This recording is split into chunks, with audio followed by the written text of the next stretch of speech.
Hello दोस्तों, आप सबका स्वागत है आपके अपने YouTube channel current affairs by Ravi में। आज की वीडियो में मैं आपके लिए ज्योग्राफी के टॉप 100 एमसीक्यूज लेकर आई हूँ। मैंने सारे क्वेश्चंस एग्जाम ओरिएंटेड लिए हैं। आप किसी भी एग्जाम की तैयारी कर रहे हो, ये वीडियो आपके लिए बहुत यूजफुल है। इस वीडियो का पीडीएफ आपको हमारे Telegram channel Ravi study IQ GK से मिल जाएगा। स्टार्ट करते हैं हम अपना फर्स्ट क्वेश्चन। महासागरों का निर्माण किस चट्टान से हुआ है? और इसका करेक्ट आंसर है ऑप्शन सी, बेसाल्टिक चट्टान। याद रखिए दोस्तों, जब ज्वालामुखी से लावा निकलता है और जब ये लावा करोड़ों साल बाद ठंडा हो जाता है तब ये बदल जाता है बेसाल्टिक चट्टान में, और इन्हीं चट्टान से जो है महासागरों का निर्माण होता है। इसलिए हमारा करेक्ट आंसर है ऑप्शन सी, बेसाल्टिक चट्टान। बढ़ते हम अपने नेक्स्ट क्वेश्चन की तरफ। यूराल एवं अल्पेशियन पर्वत श्रेणियों का निर्माण किस भू हलचल के समय हुआ?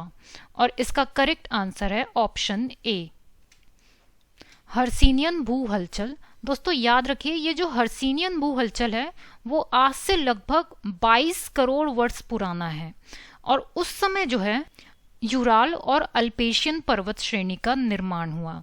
याद रखिए कौन सी हलचल के कारण? हर्सिनियन भू हलचल।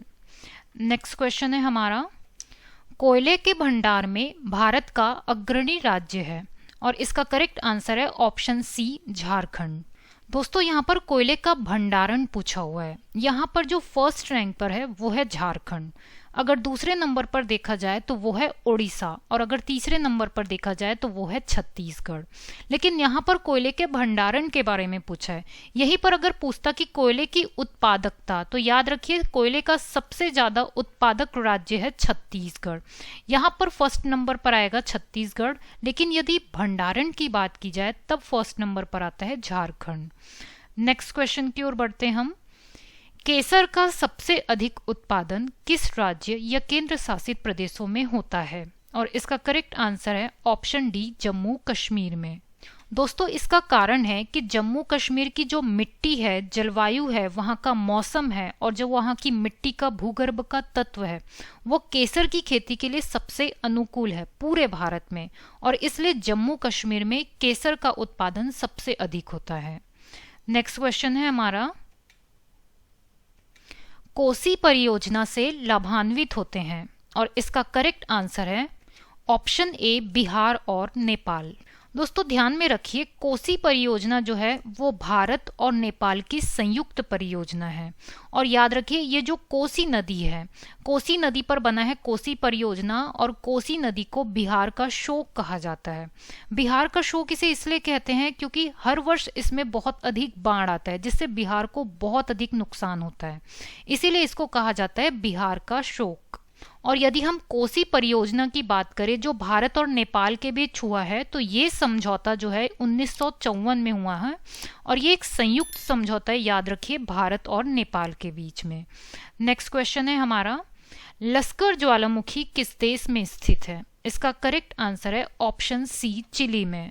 दोस्तों याद रखिए, लश्कर ज्वालामुखी का जो फैलाव है वो चिली के अलावा अन्य देशों में भी है। मैं आपको यहाँ पर बता देती हूँ, जैसे कि पेरू, बोलीविया, अर्जेंटीना, चिली, तो यहाँ तक इन सारे देशों में फैला हुआ है लश्कर ज्वालामुखी। और याद रखिए दोस्तों, ये ज्वालामुखी एक सक्रिय ज्वालामुखी है। नेक्स्ट क्वेश्चन है हमारा, संयुक्त राज्य अमेरिका ने गैलीलियो नामक अंतरिक्ष यान किस ग्रह की खोज के लिए भेजा था? और इसका करेक्ट आंसर है ऑप्शन डी, बृहस्पति। दोस्तों याद रखिए, संयुक्त राज्य अमेरिका का एक अंतरिक्ष अनुसंधान केंद्र नासा ने जो है इस अंतरिक्ष यान को भेजा था बृहस्पति ग्रह की खोज के लिए, जिसका मकसद था ये पता लगाना कि बृहस्पति के चारों ओर का जो वायुमंडल है वो कैसा है और बृहस्पति की संरचना कैसी है। वैसे एक चीज और याद रखिए कि बृहस्पति जो है वो सबसे बड़ा ग्रह है। नेक्स्ट क्वेश्चन की ओर बढ़ते हैं। बुर्किना फासो किस देश का नया नाम है? और इसका करेक्ट आंसर है ऑप्शन ए, अपर वोल्टा। दोस्तों याद रखिए, जो अपर वोल्टा है वो अफ्रीका महाद्वीप का एक देश है, और ये एक लैंडलॉक है, मतलब कि इसके चारों तरफ जो है कोई भी सीमा समुद्र से टच नहीं होती है। तो जो अपर वोल्टा है वो अफ्रीका महाद्वीप का ही एक देश है, और याद रखिए ये एक बहुत ही गरीब देश है, इसकी अधिकतर जनसंख्या तो कृषि पर ही आधारित है। नेक्स्ट क्वेश्चन की ओर बढ़ते हैं हम। कश्मीर घाटी किन दो श्रेणियों के बीच स्थित है? इसका करेक्ट आंसर है ऑप्शन डी, पीर पंजाल एवं जास्कर श्रेणियों के बीच। दोस्तों कभी कभी ऑप्शन में आपको ये भी दे सकता है कि मुख्य हिमालय और पंजाल श्रेणी के बीच में स्थित है। यदि हम इस घाटी की लंबाई और चौड़ाई की बात करें तो ये 135 किलोमीटर जो है इसकी लंबाई है, और चौड़ाई की बात करें तो वो है 32 किलोमीटर।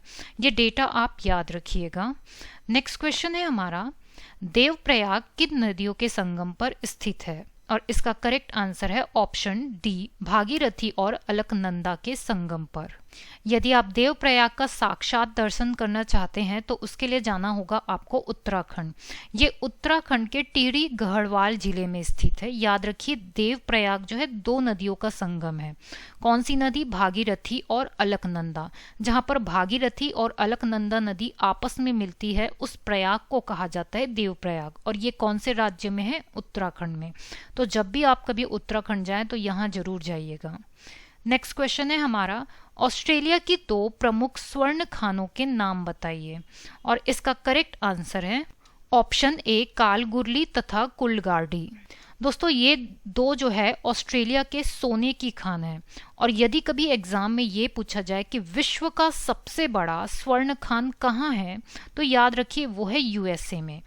यूएसए का जो सबसे मतलब पूरे विश्व का जो सबसे बड़ा स्वर्ण खान है वो यूएसए में है, और उसका नाम है Nevada gold mine. Next question की ओर बढ़ते हैं हम। बुडापेस्ट, बुखारेस्ट, वियना तथा बेलग्रेड किस नदी के तट पर स्थित है? और इसका करेक्ट आंसर है ऑप्शन बी, डैन्यूब नदी। दोस्तों याद रखिए यूरोप की सबसे बड़ी नदी का नाम है वोल्गा नदी। याद रखिए वोल्गा नदी यूरोप की सबसे बड़ी नदी है। और दूसरे नंबर की सबसे बड़ी नदी है कौन सी? डैन्यूब नदी। और ये जो डैन्यूब नदी है वो कम से कम 10 देशों से होकर गुजरती है। एक बहुत बड़ी लंबी नदी है ये। और ये जो बुडापेस्ट, बुखारेस्ट, वियना और बेलग्रेड है, ये सभी जो है वो डैन्यूब नदी के तट पर ही स्थित हैं। नेक्स्ट क्वेश्चन, किस देश में विश्व का सबसे लंबा बांध है? और इसका करेक्ट आंसर है ऑप्शन ए, चीन। और उस बांध का नाम है थ्री गॉर्जेस डैम। याद रखिए थ्री गॉर्जेस डैम। और यदि हम इसकी लंबाई की बात करें तो वो है लगभग 2 किलोमीटर लंबा, और चौड़ाई की बात करें तो 115 मीटर। ये मीटर है, ये किलोमीटर है। क्लियर है? और इसे अगर हम इसकी ऊंचाई की बात करें तो वो है 185 मीटर। नेक्स्ट क्वेश्चन है हमारा, हीराकुंड बांध किस नदी पर है तथा इसकी लंबाई कितनी है? इसका करेक्ट आंसर है ऑप्शन डी, महानदी पर। और यदि हम इसकी लंबाई की बात करें तो वो है 4800 मीटर। दोस्तों याद रखिए जो महानदी है वो कहाँ से निकलती है? ये छत्तीसगढ़ राज्य के धमतरी जिला जो है वहाँ के सिहावा पर्वत से निकलती है। फिर वहाँ से महानदी जो है छत्तीसगढ़ से होते हुए उड़ीसा में पहुँचती है। फिर उड़ीसा से होते हुए फिर ये गिर जाती है बंगाल की खाड़ी में। तो निकल कहाँ से रही है? छत्तीसगढ़ से। उसके बाद पहुँचती कहाँ है? उड़ीसा। और फिर निकल जाती है ये बंगाल की खाड़ी में, बे ऑफ बंगाल में। क्लियर है? और ये जो हीराकुंड बांध है ये कहाँ पर है? ये उड़ीसा में है। उड़ीसा में एक जिला है जिसका नाम है संबलपुर। याद रखिए संबलपुर से 15 किलोमीटर की दूरी पर है ये हीराकुंड बांध। यदि हम ये पूछे एक एग्जाम में कि ये कब बनाया गया ये बांध, तो वो बनाया गया है 1957 में। याद रखिएगा ये सारे फैक्ट्स इंपॉर्टेंट हैं। नेक्स्ट क्वेश्चन की ओर हम बढ़ जाते हैं। क्विक सिल्वर के उपनाम से किस धातु को जाना जाता है? इसका करेक्ट आंसर है ऑप्शन बी, पारा। दोस्तों पारा को क्विक सिल्वर भी कहा जाता है। अगर आप पारा को देखेंगे तो वो सिल्वर के कलर का ही होता है। एक जो पीरियोडिक टेबल होता है जिसमें सारे एलिमेंट्स के नाम और उसका जो एटॉमिक नंबर होता है, तो याद रखिए पारा का जो एटॉमिक नंबर है वो है 80, जिसको हम परमाणु क्रमांक भी बोलते हैं, वो 80 है। इसका उपयोग किस लिए किया जाता है? तो अधिकतर इसका उपयोग जो है वो दंत चिकित्सा में किया जाता है, दांतों के ट्रीटमेंट के लिए किया जाता है। नेक्स्ट क्वेश्चन है हमारा, तवा नदी किसकी सहायक नदी है? और इसका करेक्ट आंसर है ऑप्शन सी, नर्मदा की। याद रखिए नर्मदा की सहायक नदी है तवा नदी। और ये कहाँ से निकलती है? ये मध्य प्रदेश के होशंगाबाद जिले से निकलती है, मध्य प्रदेश के होशंगाबाद जिले से। नेक्स्ट क्वेश्चन है हमारा, उत्तरी सागर और बाल्टिक सागर को जोड़ने वाली समुद्रिक नहर है? इसका करेक्ट आंसर है ऑप्शन बी, कील नहर। याद रखिए, कील नहर जो है वो उत्तरी सागर और बाल्टिक सागर को जोड़ती है। इस नहर का निर्माण कब किया गया है? याद रखिए 1948 में। उस टाइम पर इसका नाम कील नगर नहीं था, बल्कि इसका नाम था केसल विल्हेम नगर। केसल विल्हेम नगर, अभी इसका नाम है कील नगर। और याद रखिए दोस्तों, ये विश्व का सबसे व्यस्ततम नहर है। नेक्स्ट क्वेश्चन है, पायरोक्लास्टिक्स क्या होते हैं? और इसका करेक्ट आंसर है ऑप्शन डी, ज्वालामुखी से निकली हुई चट्टानें। याद रखिए दोस्तों, इस चट्टान का जो टेम्परेचर होता है वो बहुत ज़्यादा होता है, लगभग होता है 700 डिग्री सेल्सियस। और ये सबसे खतरनाक किस्म की चट्टानें होती हैं, मतलब कि इसके रास्ते में जो कुछ भी आएगा वो सबको जला देगी। ठीक है, तो ये बहुत ही खतरनाक चट्टानें होती है, बिल्कुल एक हम कह सकते हैं आग की तरह होती है। हम आग से भी ज़्यादा ही खतरनाक बोल सकते हैं इनको। नेक्स्ट क्वेश्चन है हमारा, किस क्षेत्र को एशिया का निष्प्राण क्षेत्र कहा जाता है? और इसका करेक्ट आंसर है ऑप्शन सी, पामीर क्षेत्र को। पामीर क्षेत्र को कहा जाता है एशिया का निष्प्राण क्षेत्र। याद रखिए, इसको विश्व का छत भी कहा जाता है। और ये कहाँ स्थित है? ये तजाकिस्तान में स्थित है।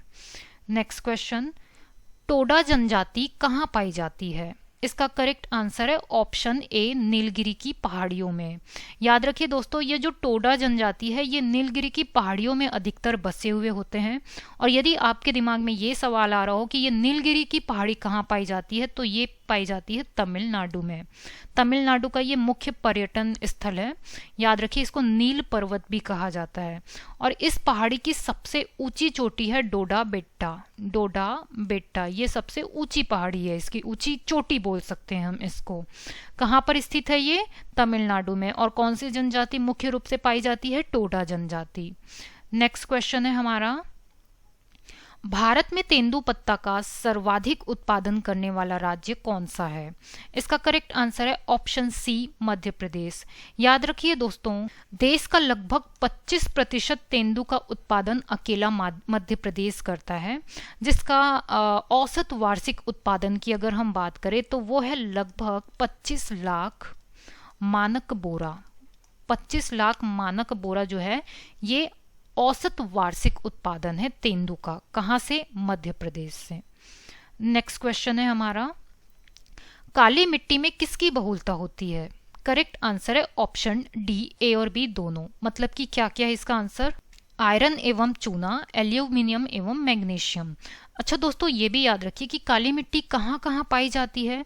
तो ये मध्य प्रदेश में पाई जाती है, ये महाराष्ट्र में पाई जाती है और मुख्य रूप से गुजरात में पाई जाती है। और ये कपास मिट्टी, रेगुर मिट्टी, लावा मिट्टी या मटासी मिट्टी के नाम से फेमस है। देखिए, अलग अलग राज्यों में मिट्टियों के नाम जो है अपने अपने देसी भाषा में होते हैं, मतलब वहाँ अलग अलग तरीके से ये बोल सकते हैं, स्थानीय नाम से ये जानी जाती है। नेक्स्ट क्वेश्चन है, लाल मिट्टी में किसकी बहुलता होती है? करेक्ट आंसर है ऑप्शन ए, सिलिका और आयरन की। एग्जाम में अगर ये पूछे जाए कि लाल मिट्टी कहाँ कहाँ पाई जाती है, तो याद रखिए मध्य प्रदेश, छत्तीसगढ़ और झारखंड में लाल मिट्टी जो है प्रमुखता से पाई जाती है। लाल मिट्टी का एक और नाम है, इसको ओमनीबस मिट्टी भी कहा जाता है। मैं हिंदी में लिख देती हूँ, ओमनीबस मिट्टी के नाम से भी ये फेमस है। नेक्स्ट क्वेश्चन, भारत के कुल क्षेत्रफल के लगभग कितने प्रतिशत भाग पर कृषि होती है? इसका करेक्ट आंसर है ऑप्शन डी, 51% भाग पर। देखिए दोस्तों, अगर हम कुल क्षेत्रफल को 100% मानते हैं तो 51% भाग पर कृषि होती है। मैं कुछ और फैक्ट बता देती हूँ जिससे आगे क्वेश्चन बना हुआ है। जो 4% भाग है वहां पर होता है चारागाह, मतलब चराई हम बोल सकते हैं।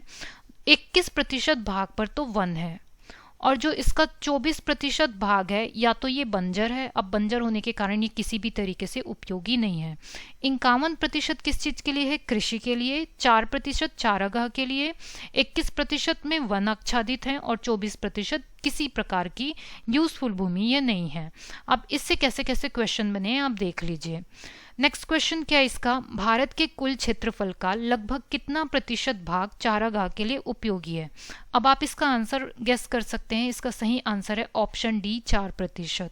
इसी तरह से आप नेक्स्ट क्वेश्चन को देखिए, भारत के कुल क्षेत्रफल के लगभग कितने प्रतिशत भाग पर वन है, और इसका सही आंसर क्या हो जाएगा फिर ऑप्शन बी 21%। 21% भाग पर वन, 4% भाग पर क्या है हमारा चारागाह। नेक्स्ट क्वेश्चन क्या है हमारा, भारत के कुल क्षेत्रफल की लगभग कितने प्रतिशत भूमि बंजर और बिना कृषि योग्य भूमि है, मतलब ये बोल सकते हैं कि वो किसी भी प्रकार से यूजफुल नहीं है। तो इसका करेक्ट आंसर क्या हो जाएगा, ऑप्शन सी 24%। अब आपको ये समझ में आ चुका होगा कि कुल भूमि का 51% कृषि योग्य, 4% चारागाह, 21% वन और 24% जो है वो बंजर है। नेक्स्ट क्वेश्चन है हमारा, भारत में गेहूं के उत्पादन में प्रथम राज्य किस स्थान का है, और इसका करेक्ट आंसर हो जाएगा हमारा ऑप्शन ए उत्तर प्रदेश। उत्तर प्रदेश जो है एक ऐसा राज्य है जहां पर गेहूं का सबसे अधिक उत्पादन किया जाता है। अगर हम उत्तर प्रदेश के बाद अन्य राज्यों की बात करें तो उसमें आ जाता है पंजाब, फिर आता है हरियाणा, फिर आता है मध्य प्रदेश, लेकिन फर्स्ट रैंक पर क्या आएगा, उत्तर प्रदेश, उसके बाद पंजाब, फिर हरियाणा और फिर मध्य प्रदेश। नेक्स्ट क्वेश्चन है हमारा, विश्व में गेहूं उत्पादन में भारत का स्थान कौन सा है, इसका करेक्ट आंसर है ऑप्शन सी दूसरा स्थान है। जब विश्व में गेहूं का मतलब गेहूं उत्पादन का भारत में दूसरा स्थान है तो फिर पहला स्थान किसका है, पहला स्थान है चाइना का। वो दोस्तों बहुत सारी चीज़ों में चाइना जो है वो फर्स्ट रैंक पर है, याद रखिए चाइना, यूएसए और इंडिया, यही जो तीन है ना वो रैंक जो है इनका चेंज होता रहता है, लेकिन चाइना मेजॉरिटी में फर्स्ट रैंक पर है। गेहूं उत्पादन में भी फर्स्ट रैंक पर चाइना है और सेकंड रैंक पर जो है वो इंडिया है। नेक्स्ट क्वेश्चन की ओर बढ़ जाते हैं हम, प्रति हेक्टेयर गन्ना उत्पादन में कौन से राज्य का स्थान प्रथम है, इसका करेक्ट आंसर है हमारा ऑप्शन ए उत्तर प्रदेश। उत्तर प्रदेश का जो है सबसे प्रथम स्थान है गन्ना के उत्पादन में, और यदि हम इसके बाद की बात करें तो फिर आता है महाराष्ट्र। तो पहले नंबर पर है उत्तर प्रदेश और दूसरे नंबर पर है महाराष्ट्र, याद रखिए। नेक्स्ट क्वेश्चन है, भारत में हरित क्रांति लाने का श्रेय किसको जाता है, इसका करेक्ट आंसर है option B doctor M S. Swaminathan को।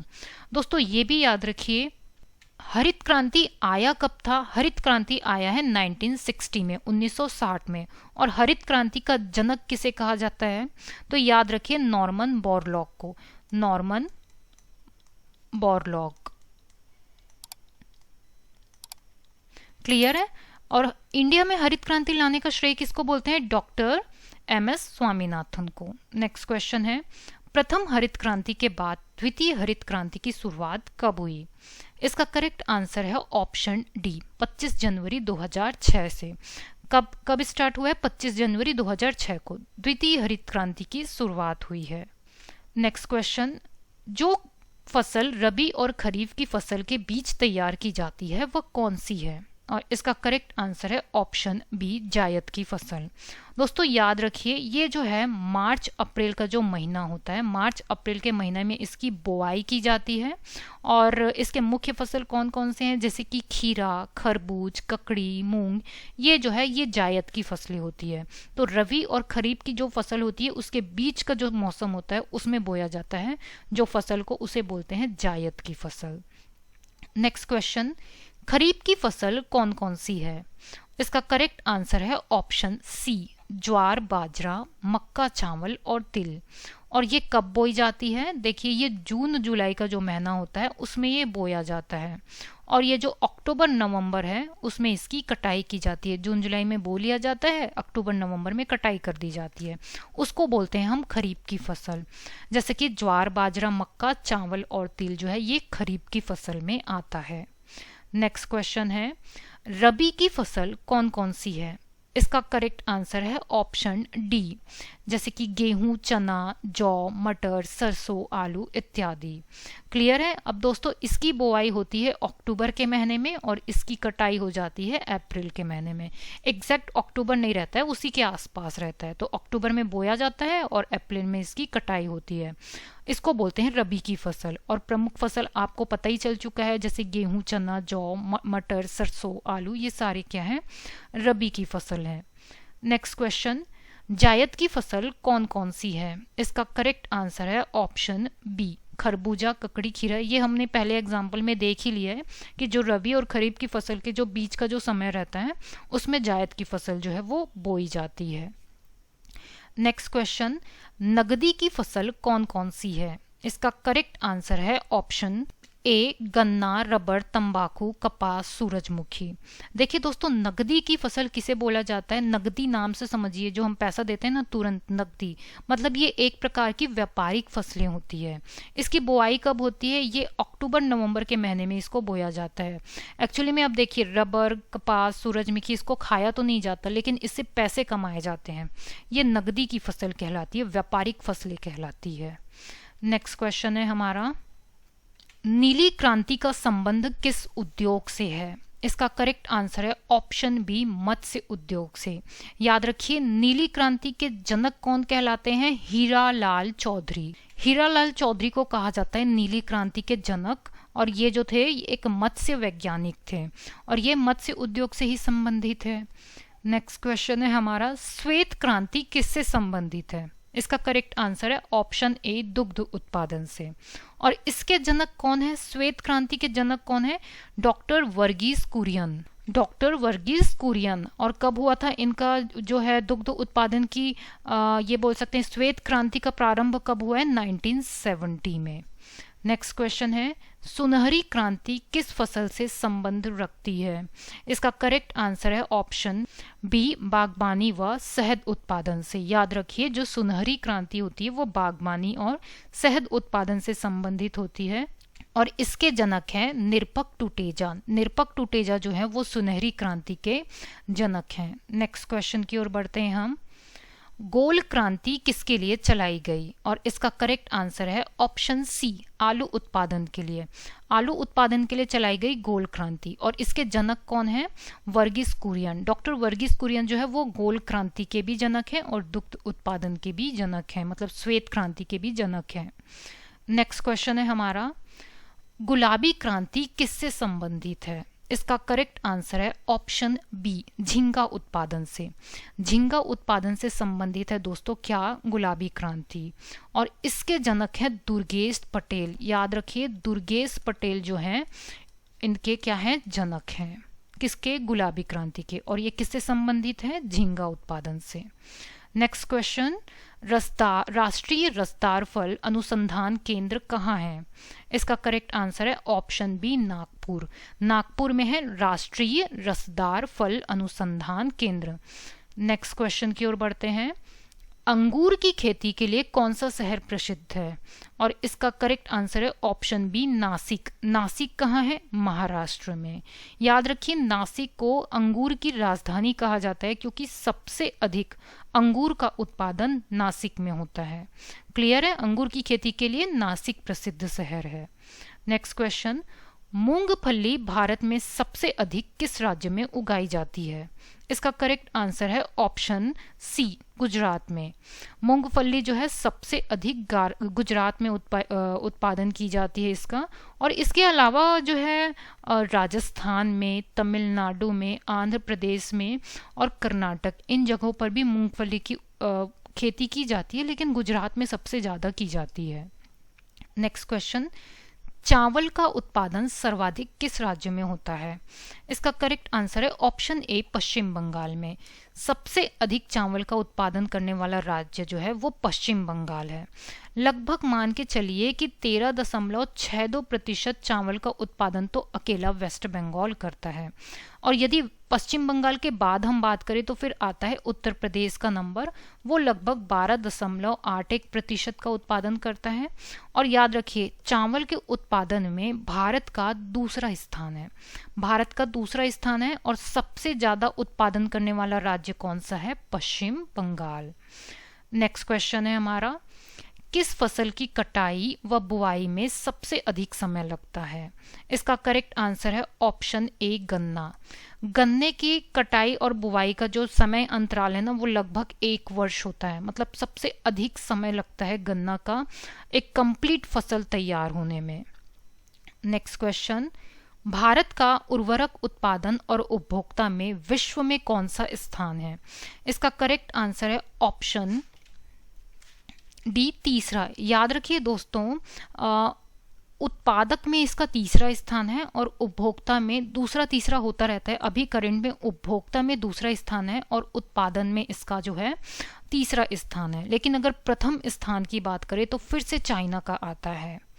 नेक्स्ट क्वेश्चन है, दुग्ध उत्पादन में क्रांति लाने का श्रेय किसे दिया जाता है? इसका करेक्ट आंसर है option D, doctor Verghese Kurien. Doctor Verghese Kurien को दिया जाता है श्वेत क्रांति का श्रेय, इसीलिए इसे श्वेत क्रांति का जनक भी कहा जाता है। श्वेत क्रांति किससे संबंधित है? दुग्ध उत्पादन से। नेक्स्ट क्वेश्चन, भारत में सर्वोत्तम चाय कहाँ पैदा की जाती है? इसका करेक्ट आंसर है ऑप्शन ए, दार्जिलिंग में। दार्जिलिंग में जो है सबसे अधिक चाय की खेती की जाती है। और मैं आपको ये भी बता दूं कि भारत ही वो सबसे बड़ा चाय उत्पादक देश है, मतलब फर्स्ट रैंक पर आता है इंडिया। और स्पेशली दार्जिलिंग में जो है वो चाय की खेती की जाती है, क्योंकि वहाँ का मिट्टी, जलवायु, भूतत्व जो है चाय की खेती के लिए उत्तम है। नेक्स्ट क्वेश्चन, स्वच्छ जलीय मछली का उत्पादन करने वाला राज्य कौन सा है? इसका करेक्ट आंसर है ऑप्शन बी, पश्चिम बंगाल।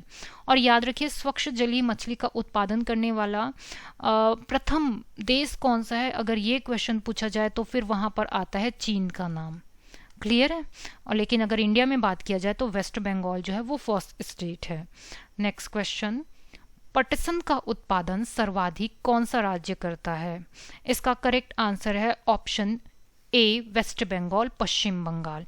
याद रखिए, पश्चिम बंगाल में पूरा जितना देश में पटसन का उत्पादन होता है 50% से भी अधिक पटसन का उत्पादन तो अकेला वेस्ट बंगाल करता है, पश्चिम बंगाल करता है। नेक्स्ट क्वेश्चन, भारत का सबसे बड़ा सोयाबीन उत्पादक राज्य कौन सा है?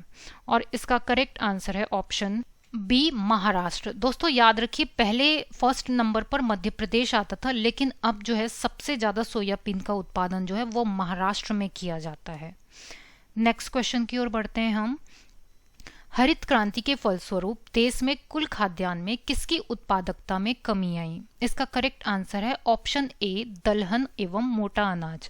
इसके उत्पादकता में कमी आई, लेकिन हरित क्रांति के फलस्वरूप गेहूं चावल के उत्पादन में बहुत ज्यादा वृद्धि हुई है। नेक्स्ट क्वेश्चन, किस समिति ने कृषि जोतों पर कर लगाने की संस्तुति की? और इसका करेक्ट आंसर है ऑप्शन सी, राज समिति ने। दोस्तों याद रखिए, ये वही समिति है जिसने पंचायती राज व्यवस्था में कहा था कि SC/ST की महिलाओं को भी आरक्षण दिया जाना चाहिए। और कृषि जोतों पर कर लगाने के लिए भी जो अपनी रिकमेंडेशन दी थी वो भी राज समिति ने ही दी थी। नेक्स्ट क्वेश्चन, सर्वाधिक गेहूं उत्पादन करने वाला राज्य कौन सा है? इसका करेक्ट आंसर है ऑप्शन डी, उत्तर प्रदेश। और यदि एग्जाम में ये पूछा जाए कि पूरे विश्व में सर्वाधिक गेहूं उत्पन्न करने वाला देश कौन सा है, तो उसका आंसर हो जाएगा चीन। चीन जो है वो सबसे ज्यादा गेहूं का उत्पादन करता है। लेकिन यदि इंडिया की बात की जाए तो राज्य अगर पूछा जाए तो वो हो जाएगा उत्तर प्रदेश। नेक्स्ट क्वेश्चन, सर्वाधिक ज्वार उत्पादन करने वाला राज्य कौन सा है? इसका करेक्ट आंसर है ऑप्शन बी, महाराष्ट्र। महाराष्ट्र में सबसे ज्यादा जो है ज्वार का उत्पादन किया जाता है। एग्जाम में अगर ये पूछे कि सर्वाधिक ज्वार उत्पन्न करने वाला देश कौन सा है, तो वो है संयुक्त राष्ट्र अमेरिका। नेक्स्ट क्वेश्चन की ओर बढ़ते हैं। सर्वाधिक बाजरा उत्पादन करने वाला राज्य कौन सा है? इसका करेक्ट आंसर है ऑप्शन डी, राजस्थान। राजस्थान में जो है सबसे ज्यादा बाजरा की खेती की जाती है। और याद रखिए, भारत जो है दूसरे स्थान पर आता है बाजरा की खेती में। लगभग 41% जो है बाजरा का उत्पादन जो है वो भारत से होता है। नेक्स्ट क्वेश्चन, सर्वाधिक दलहन उत्पादन करने वाला राज्य कौन सा है? इसका करेक्ट आंसर है हमारा ऑप्शन सी, मध्य प्रदेश। मध्य प्रदेश में सबसे ज्यादा दलहन की खेती की जाती है। दलहन उत्पादन करने के नाम पे जो है मध्य प्रदेश पहले स्थान पर आता है। वैसे एक और इंटरेस्टिंग बात है कि इंडिया जो है फर्स्ट नंबर पर है दलहन उत्पादन में। नेक्स्ट क्वेश्चन, सर्वाधिक तिलहन उत्पादन करने वाला राज्य कौन सा है? और इसका करेक्ट आंसर है ऑप्शन डी, मध्य प्रदेश। याद रखिए, सर्वाधिक तिलहन का उत्पादन करने के लिए मध्य प्रदेश फेमस है। और यहीं पर अगर विश्व में कौन सा देश अग्रणी है पूछा जाए तो वहां पर आएगा USA। USA में सबसे ज्यादा तिलहन का उत्पादन किया जाता है। और इंडिया में अगर फर्स्ट रैंक पूछे तो फिर मध्य प्रदेश वो राज्य है जहां पर तिलहन सर्वाधिक रूप से उत्पादित किया जाता है। नेक्स्ट क्वेश्चन, सर्वाधिक चाय उत्पादन करने वाला राज्य कौन सा है? इसका करेक्ट आंसर है ऑप्शन बी, असम। असम जो है वहां पर सबसे अधिक चाय का उत्पादन किया जाता है। याद रखिए दोस्तों, ये क्वेश्चन इंपॉर्टेंट है, इसको अच्छे से याद रखिएगा। नेक्स्ट क्वेश्चन, सर्वाधिक जौ उत्पादन करने वाला राज्य कौन सा है? तो सर्वाधिक जौ उत्पादन किया जाता है राजस्थान में, इसलिए करेक्ट आंसर हो जाएगा ऑप्शन डी, राजस्थान। राजस्थान के अलावा उत्तर प्रदेश जो है, बिहार है और झारखंड है, यहाँ पर भी जो है जौ का उत्पादन किया जाता है, लेकिन सबसे ज़्यादा जो है राजस्थान में किया जाता है। नेक्स्ट क्वेश्चन, सर्वाधिक कपास उत्पादन करने वाला राज्य कौन सा है? इसका करेक्ट आंसर है ऑप्शन बी, गुजरात। गुजरात में जो है सबसे अधिक कपास का उत्पादन किया जाता है, लेकिन इसके अलावा जैसे महाराष्ट्र, आंध्र प्रदेश, मध्य प्रदेश, यहाँ पर भी कपास का उत्पादन जो है किया जाता है। फर्स्ट नंबर पर है गुजरात। नेक्स्ट क्वेश्चन, सर्वाधिक गन्ना उत्पादन करने वाला राज्य है? इसका करेक्ट आंसर है ऑप्शन डी, उत्तर प्रदेश। आपको पता ही होगा, उत्तर प्रदेश में लगभग 50% गन्ना का उत्पादन किया जाता है, कुल गन्ना उत्पादन का। इसके अलावा और कहाँ कहाँ किया जाता है? तो महाराष्ट्र में किया जाता है, कर्नाटक में किया जाता है और किया जाता है आंध्र प्रदेश में, लेकिन 50% तो जो है वो उत्तर प्रदेश से किया जाता है, क्योंकि वहाँ की जो मिट्टी है वो गन्ना के उत्पादन के लिए सर्वाधिक अनुकूल है। नेक्स्ट क्वेश्चन है, सर्वाधिक चना का उत्पादन करने वाला राज्य कौन सा है? इसका करेक्ट आंसर है ऑप्शन बी, मध्य प्रदेश। मध्य प्रदेश में जो है लगभग 75% चना का उत्पादन किया जाता है।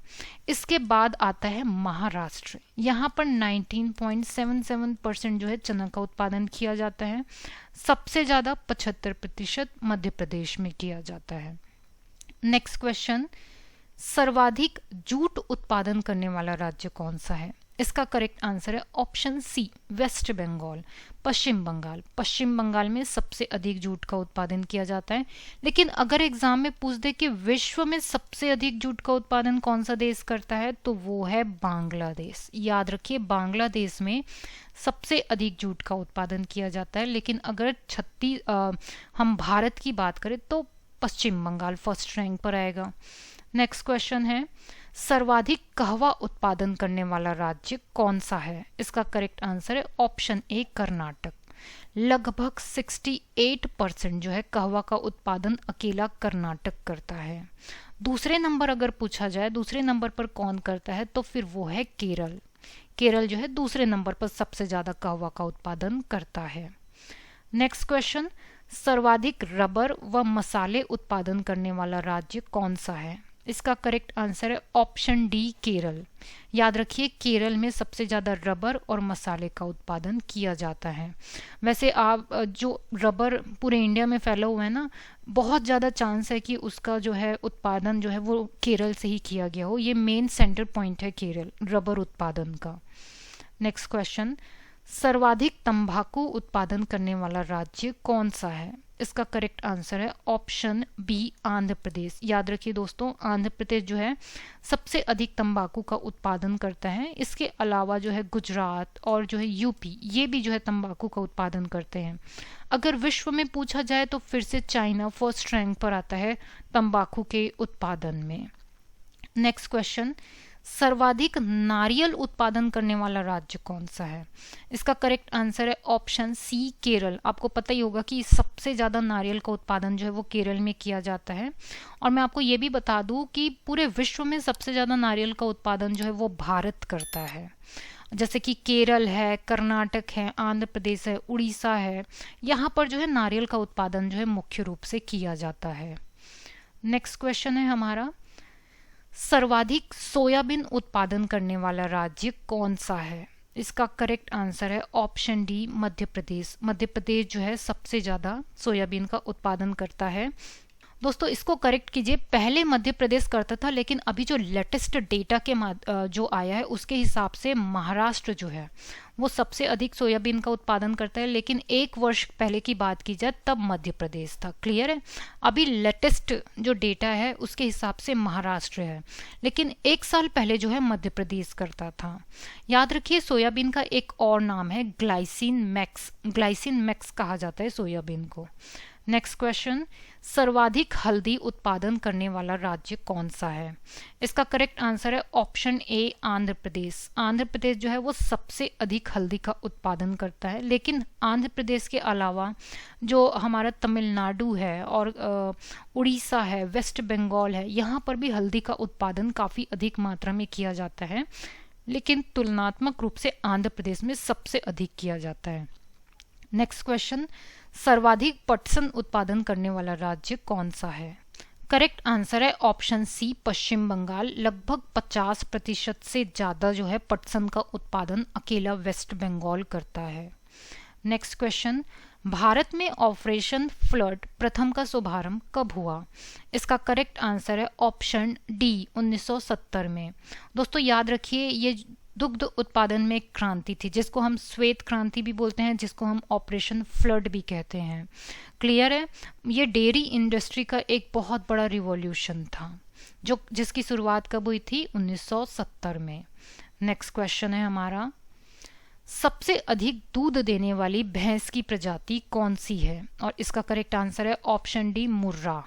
मुर्रा जो है इसको याद रखिए हरियाणा में काला सोना बोलते हैं।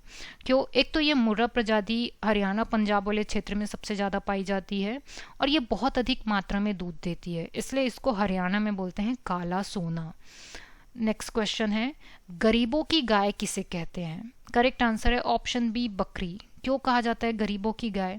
एक तो बहुत ही सस्ता चारा खा लेती है और इसका जो दूध होता है वो बहुत ही पौष्टिक होता है, तो गरीब भी पाल सकते हैं इसको, और बहुत सस्ती होती है, इसलिए इसको बोलते हैं गरीबों की गाय। नेक्स्ट क्वेश्चन, 10,000 हेक्टेयर से अधिक कृषि भूमि को किस सिंचाई परियोजना के अंतर्गत रखा गया है? इसका करेक्ट आंसर है ऑप्शन सी वृहद सिंचाई परियोजना के अंतर्गत। याद रखिए जो 10,000 हेक्टेयर से अधिक की भूमि है और खास करके वो कृषि योग्य भूमि होनी चाहिए, तो उसको रखा जाता है वृहद सिंचाई परियोजना के अंतर्गत। नेक्स्ट क्वेश्चन भी इससे रिलेटेड है, आप ध्यान से पढ़िएगा। नेक्स्ट क्वेश्चन क्या है हमारा, 2000 से 10,000 हेक्टेयर कृषि योग्य भूमि को किस सिंचाई परियोजना के अंतर्गत रखा गया है? इसका करेक्ट आंसर हो जाएगा ऑप्शन ए मध्य सिंचाई परियोजना के अंतर्गत।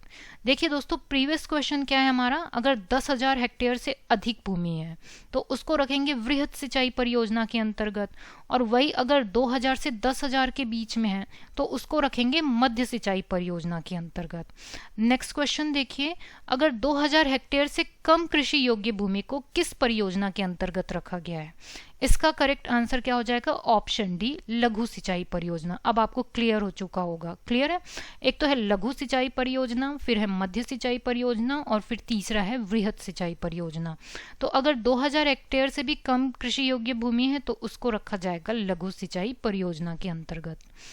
नेक्स्ट क्वेश्चन है हमारा, वर्तमान समय में भारत के कुल संचित क्षेत्र का कितना प्रतिशत भाग बड़ी एवं मध्यम सिंचाई परियोजना के अधीन है? इसका करेक्ट आंसर है ऑप्शन सी 37%। याद रखिए लगभग 37% भाग जो है वो बड़ी और मध्यम सिंचाई परियोजना के अधीन है। दोस्तों ये भी याद रखिए कि भारत में जो कुल सिंचित क्षेत्र है वो लगभग है 6.83 करोड़ हेक्टेयर।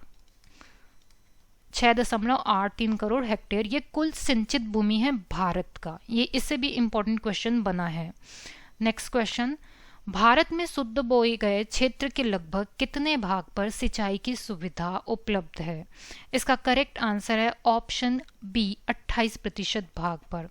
दोस्तों ये जो शुद्ध बोया गया क्षेत्र है वो लगभग है 52%, और इस 52% का 28% भाग जो है वहाँ पर अच्छे से सिंचाई की सुविधा उपलब्ध है।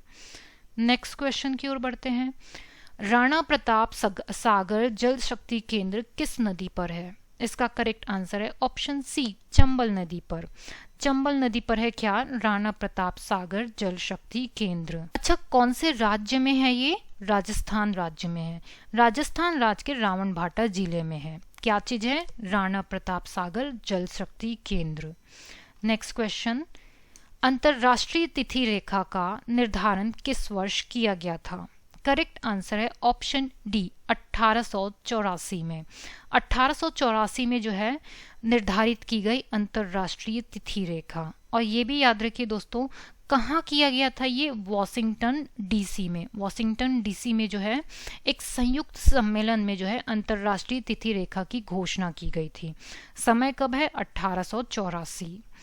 नेक्स्ट क्वेश्चन है हमारा, कौन सा देश पहले श्याम के नाम से जाना जाता था?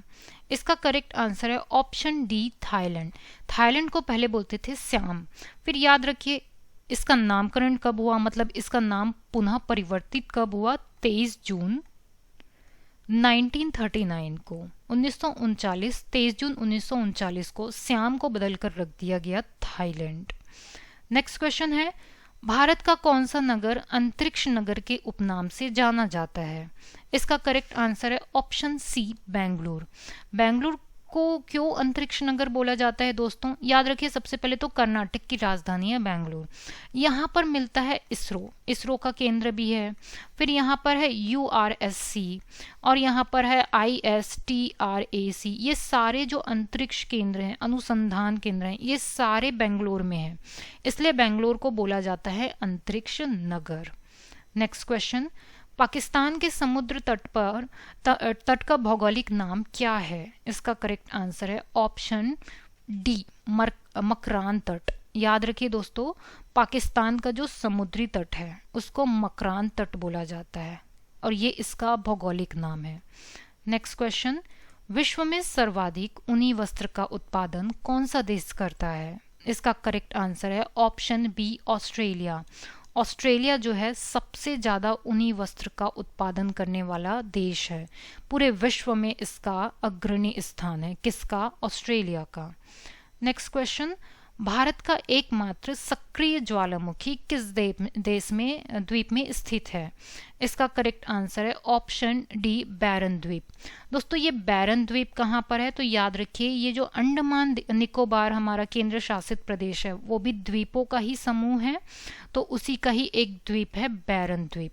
याद रखिए, यहाँ पर ही हमारे पूरे भारत का एकमात्र सक्रिय ज्वालामुखी स्थित है। नेक्स्ट क्वेश्चन, वर्तमान समय में हिमालय की उत्पत्ति का सबसे स्वीकृत सिद्धांत कौन सा है? करेक्ट आंसर है ऑप्शन ए, भूविवर्तनिक सिद्धांत। जो भूविवर्तनिक सिद्धांत है वो अब तक का सबसे सर्वमान्य सिद्धांत है। किसका? हिमालय की उत्पत्ति का। नेक्स्ट क्वेश्चन, लक्षद्वीप किस प्रकार का द्वीप है? इसका करेक्ट आंसर है ऑप्शन बी, कोरल निर्मित प्रवाल द्वीप। कोरल निर्मित प्रवाल द्वीप है लक्षद्वीप, और लक्षद्वीप जो है क्या है? हमारे एक केंद्र शासित प्रदेश है। नेक्स्ट क्वेश्चन, आंध्र प्रदेश का बंगमपल्ली क्षेत्र किस लिए प्रसिद्ध है? और इसका करेक्ट आंसर है ऑप्शन सी, ए और बी दोनों, मतलब कि हीरा के भंडारण के लिए भी और आम के उत्पादन के लिए भी, दोनों के लिए प्रसिद्ध है आंध्र प्रदेश का बंगमपल्ली क्षेत्र। नेक्स्ट क्वेश्चन, भारत के रत्न एवं आभूषण का सबसे बड़ा आयातक देश कौन सा है? इसका करेक्ट आंसर है ऑप्शन डी, अमेरिका।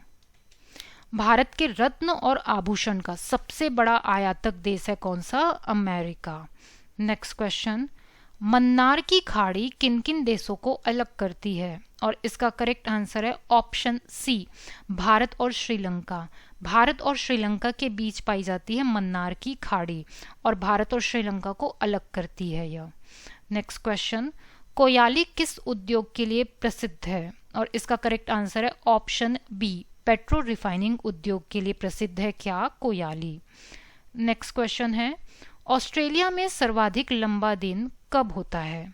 इसका करेक्ट आंसर है ऑप्शन बी, 22 दिसंबर। जो 22 दिसंबर का जो दिन होता है वो ऑस्ट्रेलिया में सबसे लंबा दिन माना जाता है। नेक्स्ट क्वेश्चन, अधिकांश मौसम संबंधित घटनाएं वायुमंडल के किस भाग में होती है? इसका करेक्ट आंसर है ऑप्शन डी, क्षोभ मंडल। याद रखिए क्षोभ मंडल को जो है ट्रोपोस्फियर भी कहा जाता है। देखिए दोस्तों, वायुमंडल में 5 भाग होती है। कौन कौन सा याद रखिए, एक होता है क्षोभ मंडल, दूसरा होता है समताप मंडल, तीसरा होता है मध्य मंडल, चौथा है आयन मंडल और पांचवा है बाह्य मंडल। क्लियर है? तो अधिकांश मौसम संबंधित घटनाएं जो है वो कहाँ होती है? क्षोभ मंडल में। नेक्स्ट क्वेश्चन, विश्व के मानचित्र के सर्वप्रथम निर्माणकर्ता थे। इसका करेक्ट आंसर है ऑप्शन सी, एनेक्सीमेंडर। ये विश्व के मानचित्र के प्रथम निर्माणकर्ता थे। कौन? एनेक्सीमेंडर। नेक्स्ट क्वेश्चन, भूमध्य रेखा की लंबाई कितनी है? इसका करेक्ट आंसर है ऑप्शन ए, 40,075 किलोमीटर। 40,075 किलोमीटर है भूमध्य रेखा की लंबाई। नेक्स्ट क्वेश्चन है, जनसंख्या की दृष्टि से तथा क्षेत्रफल की दृष्टि से भारत का विश्व में कौन सा स्थान है? करेक्ट आंसर है ऑप्शन बी, जनसंख्या की दृष्टि से दूसरा स्थान है और क्षेत्रफल की दृष्टि से 7वां स्थान है। याद रखिए, भारत का जनसंख्या की दृष्टि से दूसरा स्थान है और क्षेत्रफल की दृष्टि से 7वां। लेकिन जो अभी यूएसए ने सर्वे किया है उसके हिसाब से अब भारत की जनसंख्या जो है फर्स्ट नंबर पर आ चुकी है। अब भारत की जनसंख्या जो है वो चाइना को भी क्रॉस कर गई है। लेकिन याद रखिए दोस्तों, अभी हमारे भारत का जनगणना हुआ नहीं है जो होने वाला था। तो ऑफिशियली तो ये अनाउंस नहीं हुआ है कि अब भारत जो है जनसंख्या के मामले में फर्स्ट नंबर पर आता है। तो जब तक ऑफिशियली भारत सरकार की तरफ से ये घोषणा नहीं कर दी जाती तब तक हम दूसरा आंसर ही लेंगे। नेक्स्ट क्वेश्चन, महाबलेश्वर किस राज्य में स्थित है? और इसका करेक्ट आंसर है ऑप्शन डी, महाराष्ट्र में। महाराष्ट्र के सतारा जिले में स्थित है महाबलेश्वर। क्लियर है? महाबलेश्वर कहाँ स्थित है? महाराष्ट्र के सतारा जिले में। दोस्तों, ये हमारा 100 क्वेश्चन कंप्लीट हुआ है। 2 क्वेश्चंस आपके लिए है। अगर आपने ठीक से पढ़ा होगा तो आप मुझे इजीली आंसर कर सकते हैं। बहुत ही इजी क्वेश्चन है। कोयले के भंडार में भारत का अग्रणी राज्य है। इसका आंसर आप मुझे दे दीजिए जल्दी से कमेंट में। और दूसरा क्वेश्चन है हमारा, किस देश में विश्व का सबसे लंबा बांध है? इसका भी आंसर दे दीजिए आप मुझे कमेंट में जल्दी से। दोस्तों, अगर आपको वीडियो पसंद आया है तो एक बार लाइक कीजिए और अब अगर आपका अपना कोई सजेशन है तो फिर आप मुझे कमेंट में बताइए। और साथ ही साथ ये भी बताइए कि आपको अगला 100 क्वेश्चन जो है कौन से सब्जेक्ट पर चाहिए। मिलेंगे हम अपने अगले वीडियो में। लेकिन इससे पहले आपके लिए एक गुड न्यूज़ है कि हमारा जो है ई बुक्स का वेबसाइट लॉन्च हो चुका है। आप इसको नोट कर लें। यहाँ पर आपको 2022-2023 के करंट अफेयर्स की बुक मिल जाएगी और सभी सब्जेक्ट की पेड पीडीएफ भी मिल जाएगी। इसलिए आप इस वेबसाइट को नोट कर लें। मिलेंगे हम अपने अगले वीडियो में और तब तक के लिए अपना ख्याल रखिए। Thank you so much.